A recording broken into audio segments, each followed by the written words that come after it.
everyone, and welcome to my podcast, Get Relationship Smarter, with me, Sheela Mackintosh-Stewart, as we journey together to get relationships smarter, sharing together valuable insights, tips, know-how, best practices, action points, and food for thoughts on how we can all fully maximize our happiness, satisfaction, and contentment with our everyday love and other relationships.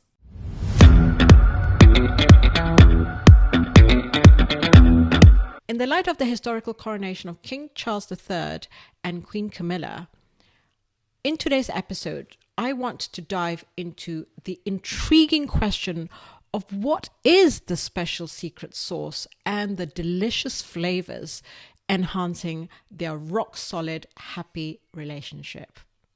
I'm even dressed in coronation clothes, as you can see with my beautiful flowers too. So why this topic? Well, who doesn't love a bit of royalty chatter? I do. I hope, like me, you have enjoyed watching and been captivated by the showpiece celebration of the joint coronation of King Charles III and Queen Camilla at Westminster Abbey, with its incredible 1,000-year history, grandeur, pomp, and ceremony. I have to admit, I was super proud to a Brit on such a day. What is the special secret sauce and the delicious flavoring enhancing King Charles and Queen Camilla's rock-solid relationship and marriage?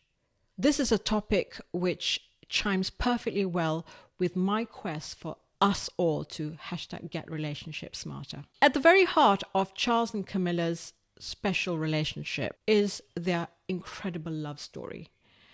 Their decades-long friendship and love that has withstood the rocky test of trials and tribulations, including divorce, family sagas, adultery, etc. Yet they have managed, against all the odds, to successfully rehabilitate and transform themselves from zero to heroes and taking center stage as king and queen. So what can we learn from Charles and Camilla's love story? Is it that true love really ultimately prevails? But how? I think by holding each other very tightly with love, commitment, dedication, devotion, and dogged refusal to give up or quit. Secondly, I think they have very masterfully surfed the very choppy waters of negative press and public glare and opinions. And a third, and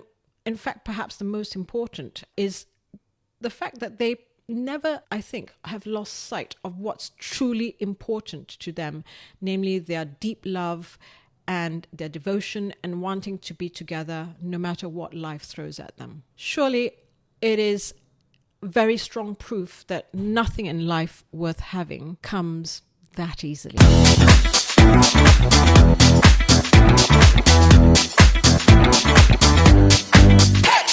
The new king and queen are 18 years married after tying the knot in 2005 when Camilla became the Duchess of Cornwall. Due to relaxation of the Church of England's stance on divorce in 2002, Charles was very fortunate in being able to marry Camilla and not having to renounce the throne on his remarriage, unlike his uncle, King Edward VIII, who nearly 80 years ago was forced to abdicate and renounce the throne to marry the woman he loved. Food for thought. We will never know if the coronation that has just happened would actually have happened if the rules had not been relaxed and Charles had been forced to choose between the crown and the woman he loved. Their wedding was a turning point for the royals, and they became a blended family like so many other British families today. But as we know, their love journey until this point was littered with drama and obstacles. So let's take a moment to refresh our memories.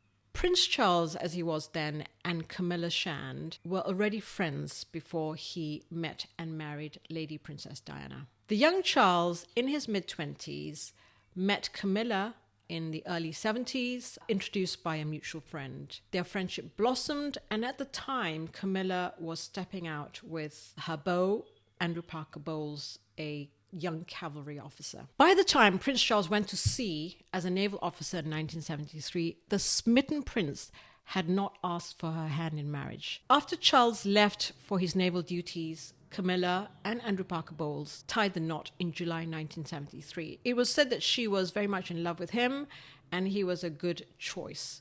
So why didn't Charles and Camilla marry then? Perhaps Prince Charles was swayed by his great uncle Earl Mountbatten, who apparently said she was not suitable to marry a future king as she was not sufficiently highborn or a virgin, which archaically was a tradition at the time, which required a king to marry a virgin. Or was it possibly because Prince Charles was simply too young to settle down for something as serious as marriage? So was Camilla very unlucky in being the right woman for Prince Charles, but at the wrong place and at the wrong time? Interestingly, the right timing is a crucial deciding factor for many people tying the knot. Prince Charles was apparently gutted at the news of her nuptials and apparently said, "I suppose the feeling of emptiness will pass." It didn't. 50 years on, he got his girl back and made her queen, even though it seemed unthinkable and impossible at the time.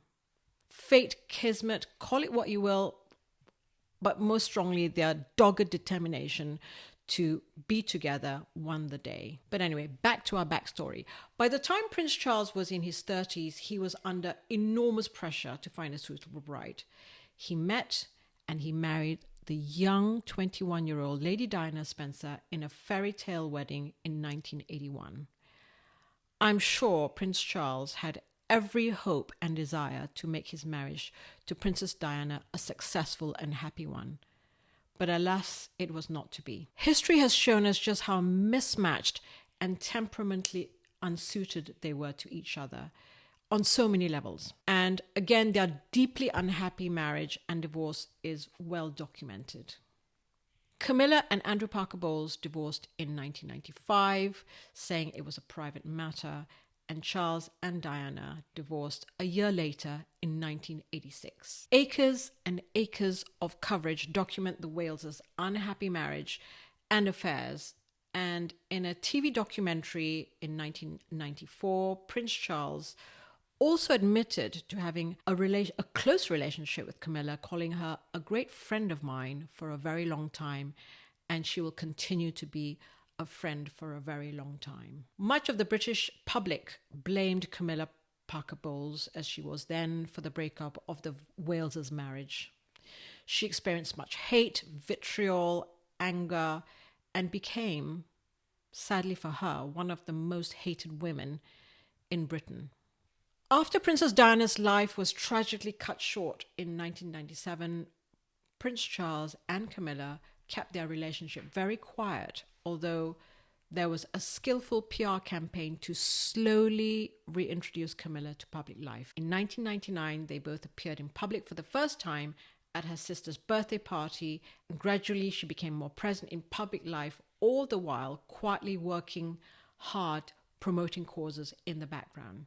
They must have been jubilant when the late Queen acknowledged their love and showed her seal of approval at a speech she did at the Grand National, I think in April 2005, saying they, Prince Charles and Camilla, have come through all kinds of terrible obstacles and I wish them well and I'm proud of them. My son is home and dry with the woman he loves. Wow, that was quite a testament. Camilla is now our new queen, having undergone an unbelievable transformation from mistress to monarch. In those early days, she said, apparently, "You must be joking," when it was suggested she would one day be queen. But it was no joke. 25 years on, she walked down the aisle at Westminster Abbey on her coronation with the choir singing "Vivat Regina Camilla."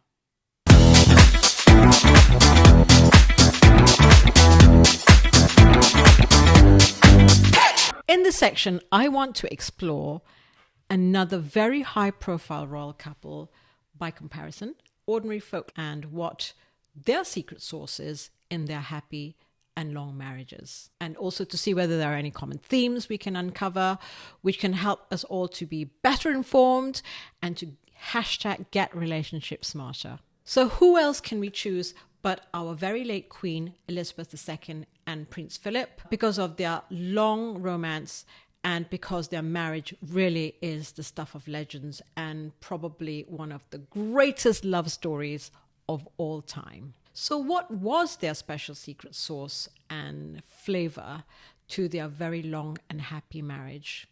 So many words pop into my head at this phenomenal marriage, but 5 main headlines stand out for me. Firstly, picking a winner and staying on course for better or for worse. The late Queen and Prince Philip were an absolute love match. They met, it was love at first sight, they knew instinctively that they were the one, and their 70-year-long marriage was really testament to that. How did they meet? Well, the 13-year-old queen, teenage queen she was, met the very dazzling and charming 18-year-old young naval officer and was said to have fallen head over heels in love on setting eyes on this charming young man. Apparently, she told her nanny she never once took her eye off him the whole time.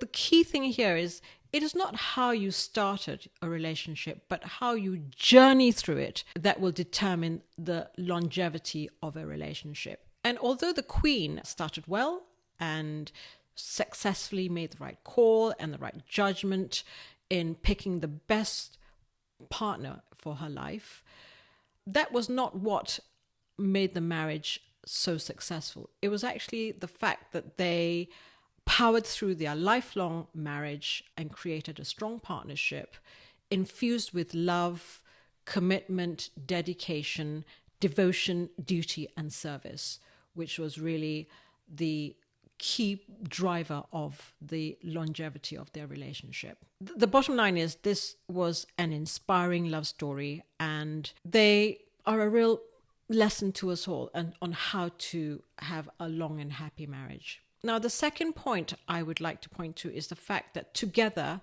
they were absolutely invincible. The very words that her granddaughter, Princess Eugenie, said of them.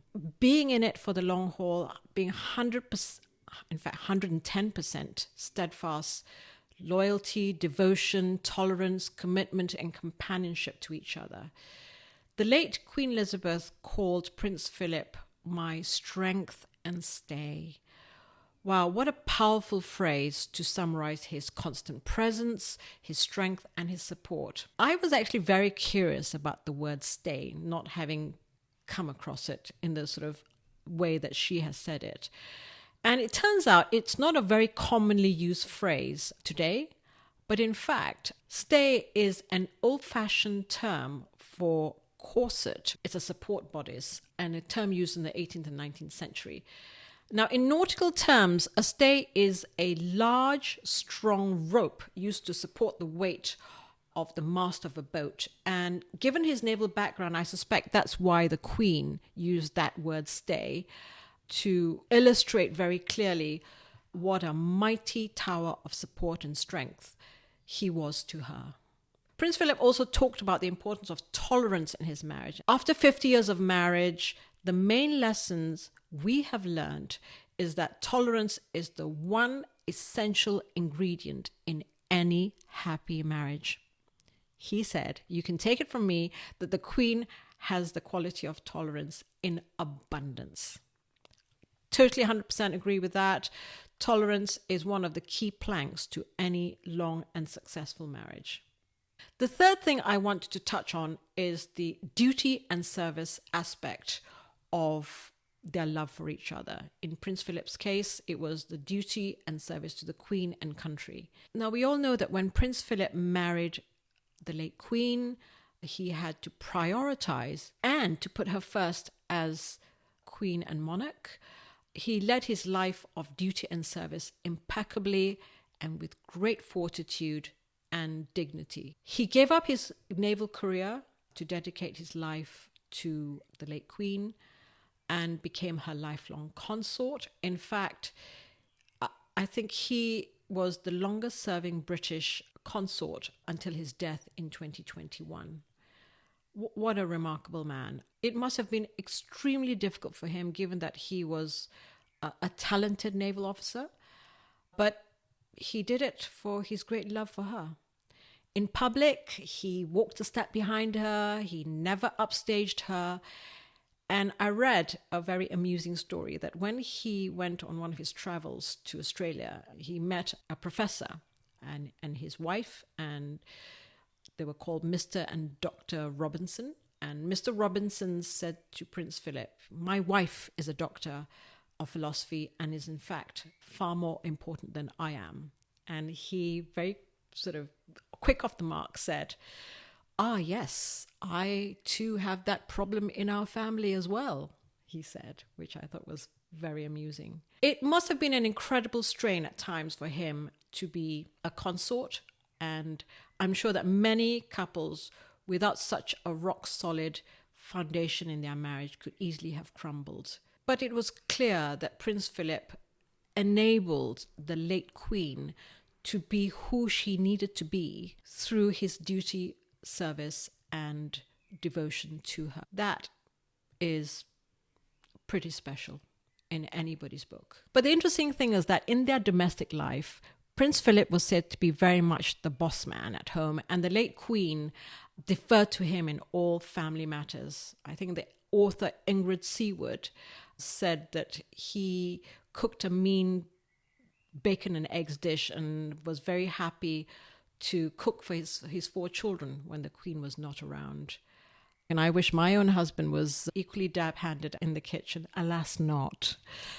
The Prince Philip also kept it very real for the late Queen. The Queen's former private secretary, Lord Charteris, said that Prince Philip was the only man in the world who treated the Queen simply as another human being. And she really valued that. Wow, what a man. It is their life of love, laughter, admiration, respect, devotion, and togetherness, which I think really held them very close together. I think Prince William said in 2002 that Prince Philip always made the late Queen laugh with his strong sense of humor, and some of the things he said and did and the way he looked at life was totally unlike that of the Queen's, which, she greatly enjoyed. Together, he said they were an incredibly great couple. I think we all also know that the late Queen was a great mimic. I've only met her a couple of times and sadly never experienced any of her mimicry, but apparently she used to give him endless hours of laughter when she was mimicking others. Prince Harry summed it up really well when he said, "Regardless of whether my grandfather was doing his own thing, the fact that he was always there, I don't think that she could have done it without him." I think basically summed up the real essence of their relationship, that their togetherness and the fact that they were each other's scaffold and they couldn't have done without each other. I now want to touch on the special secret sauce of ordinary folk like you and me. So like an elephant, I'm always on the hunt to sniff out the special secret sauces of happy relationships. So with my love detective hat on, I have compiled some of the answers on my mission to uncover the secret source of people's marriages, burning long and bright. So here goes. The 5 C's: communication, commitment, compassion, compatibility, and chemistry. Secondly, the 4 pillars: safety, fidelity, trust, and reliability. Thirdly, the triangle of togetherness, tolerance, and tact. Other sort of wittier tips include things like, she's the boss, I do as she says, admit you are wrong when you are, but when you're right, just shut up. Separate bathrooms is a big one. People love having separate bathrooms. Remembering to take out the trash without being reminded, or doing the dishes without being reminded. The pause live TV button, fantastic. I use that quite a lot. Let me share with you now a couple of #GetRelationshipSmart tips that are standout takeaways for me. The first thing is that I tend to find that people happy marriages tend to feel great pride in each other. They tend to feel very lucky and very blessed to be each other.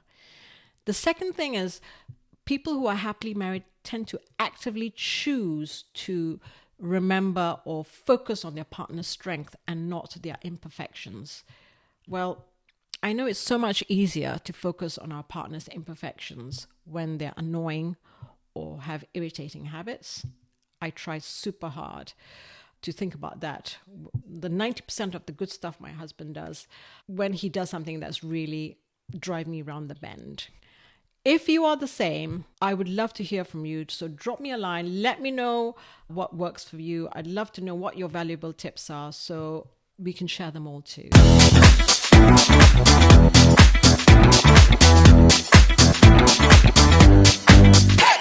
In this section, I now want to delve really deep and share my thoughts on what is Charles and Camilla's special secret sauce and delicious flavors enhancing their very successful and incredible love story, and understanding how they not only succeeded but thrived to become the golden couple despite all the pressures and obstacles and storms that they have weathered. And as a friend put it, they have really walked through fire. I want to understand how their love story unfolded, what held them together, how they got through it and stayed true to each other through thick and thin and come out the other side shining. Absolutely nothing could keep them apart, as we have seen at their joint coronation. I'm sure the late Queen must have shared some great wisdom, no doubt, with both of them. It cannot be easy to be part of this family, not just any family, but the British royal family. And to sustain such a high-profile marriage under so much scrutiny and glare, it's another level of pressure to make it work, let alone be the shining symbol of unity for the nation. But you know what? They have absolutely nailed it. Absolutely central to the success of this power couple's relationship are many things, including their complementary characters, their qualities, and Charles undoubtedly has done everything in his power to ensure the love of his life remains at his side as his wife and his queen. So let's talk about what kind of person Charles is. We actually know quite a lot about Charles, the man born and destined to be king and inevitably schooled and shaped by the royal system he was born into. Like his mother, duty and service comes first, which he pledged at the coronation ceremony. He is said to be a complex, sensitive man, a deep thinker, intuitive, instinctive, a little eccentric perhaps, and bee-friendly. He talks a lot about bees, ahead of his time, with his outspoken campaign on the environment. And he is also a tireless worker, dedicated to improve the lives of others. Charles clearly absolutely adores Camilla, whom he calls his darling wife, his touchstone, his sounding board, the love of his life. Camilla, what kind of person is she? Warm, down to earth, friendly, no nonsense, fun-loving, intelligent, wicked sense of humor, self-deprecating, devoted to her closely knit family are some of the wonderful words used to describe this very private woman. She grew up in a close and happy, stable family, which probably explains why she is the way she is. She has, sadly for her, encountered much scrutiny, blame, criticism, and is said to have never imagined the public accepting her, let alone her becoming queen. Apparently, a friend asked her in 2002 what she thought about the prospect of being queen, and she said, "You've got to be joking." And she said in an interview to Vogue in 2022, she says, when asked about all the vitriol she received and how she coped with it, she said, "I sort of rise above it and get on with it," which cannot have been easy. She's said to have taken it on the chin and ridden the very rough waves, which must have been extremely tough. She clearly has an incredible strength of character, and resilience, to have survived this extremely trying circumstances few of us could ever imagine being tested under. It certainly takes a particular kind of strength of character, in my view, and fortitude to withstand the relentless negative press and public scrutiny. Some would say that her difficult journey has been an invaluable preparation for her journey ahead as queen. Not an easy journey, but certainly she has been well prepared for it. I am sure you'll agree that her transformation from mistress to villain to monarch has been one of her greatest absolute triumphs. So now let's delve deeper into what is Charles and Camilla's secret sauce. I'm sure you'll agree that there are many similarities with that of the late Queen and Prince Philip. Personally, for me, 5 main ingredients of their secret sauce stands out. Firstly, they are lifelong soulmates. Now, as my daughter asks me, is there really such a thing as soulmates, Mummy? I was scratching my head and said, good question. Doing my work as a family lawyer and witnessing marital breakups daily, it is hard to believe in the sort of the concept of soulmates. But in Camilla, Charles found his soulmate. Giles Brandreth in his book reveals the deep and very strong relationship between them that has survived against all odds. So if they're destined to belong together, the question is, why didn't they marry the first time round? Why did they have to walk this long and winding road before being together?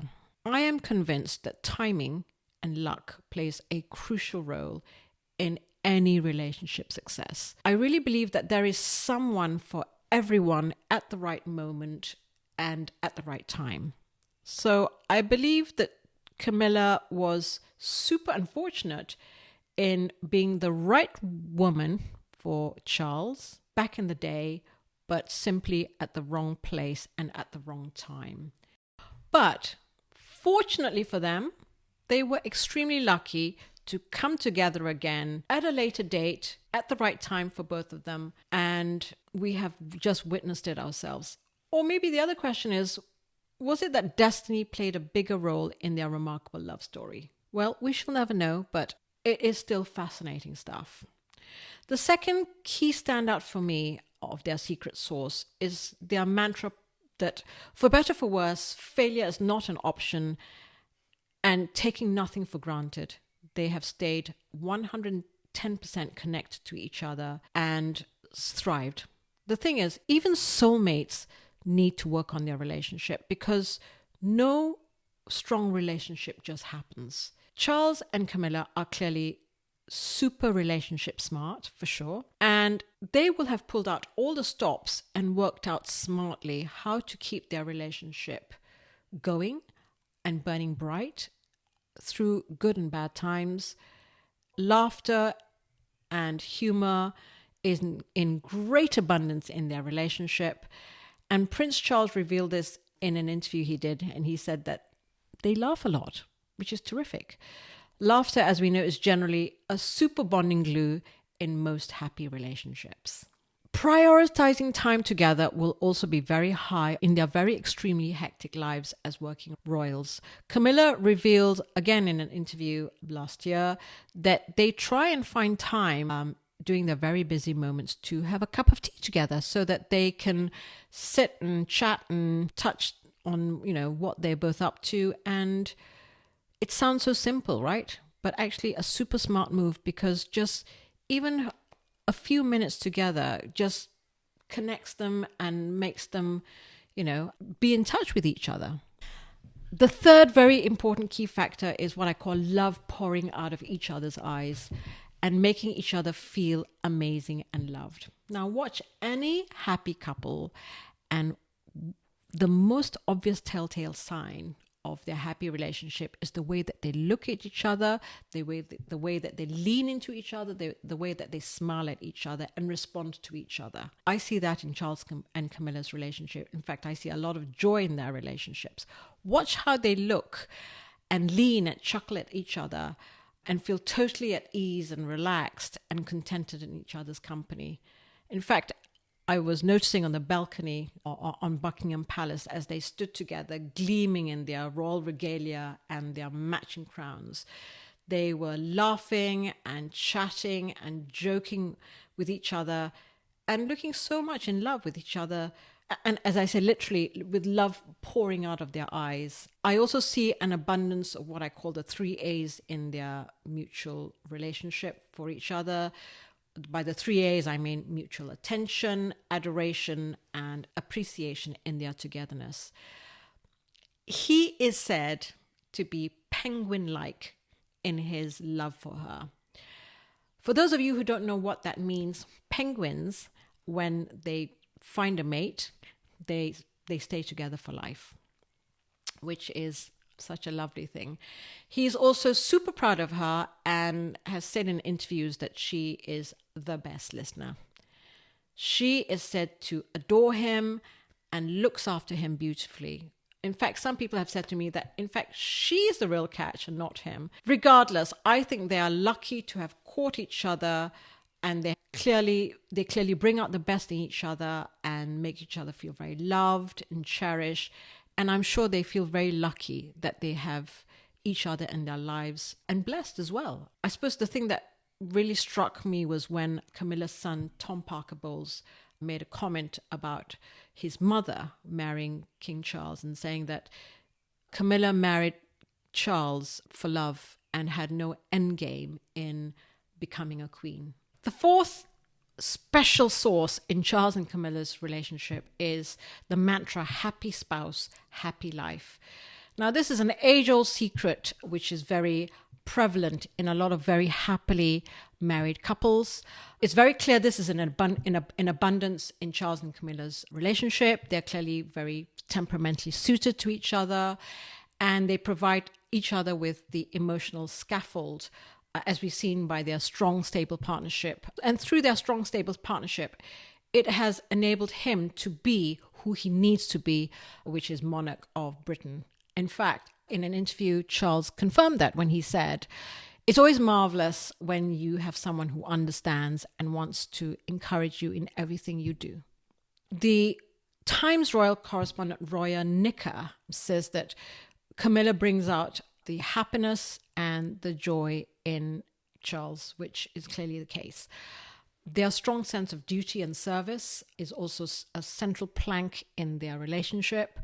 She accepts that's the price she has to pay to be with the man she loves, who happens also to be king, and that she has to be the best supporting partner that she can be, which includes, like Prince Philip, taking a back seat, not upstaging him, and being there for him 100%.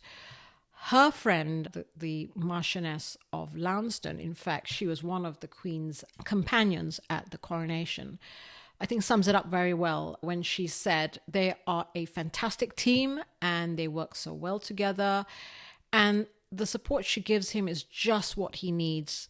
He relies very heavily on her, and they have a very special bond. She is there beside him, but also slightly behind him, not competing for his limelight. That's what he needs, and that's what she gives him.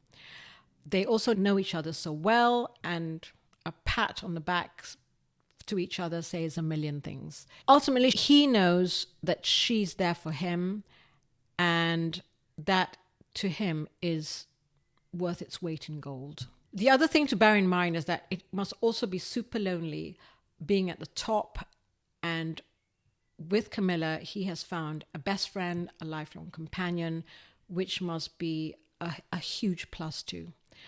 When one is a prince and now a king, I can imagine it's hard to keep one's feet on the ground, and not having been a royal previously, like Prince Philip, although he was a prince, but like Prince Philip in his supporting role of the late Queen, she helps to keep him real, and she keeps his feet on the ground, which is, I think, a vital part of being a queen consort. The other thing which I found interesting was the fact that Camilla also maintains a separate dwelling from her home with Charles.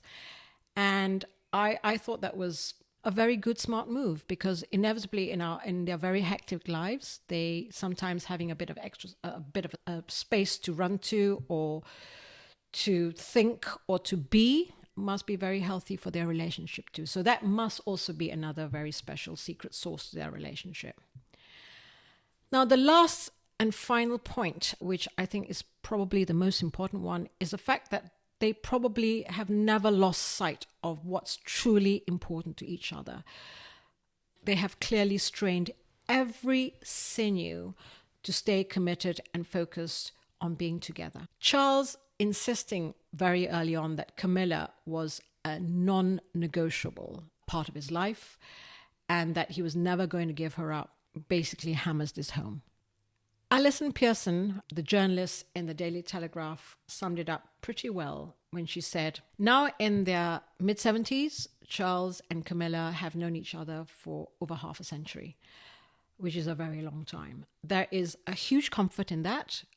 For Charles, having someone he can trust or relax with must be an absolute godsend. I now want to talk a little bit about the public opinion of Camilla. I know there will be some who will never be reconciled to her becoming a queen for all that has happened in the past. At the time of her marriage in 2005, she polled negatively, but today she polls positively, but still lower than other senior royals.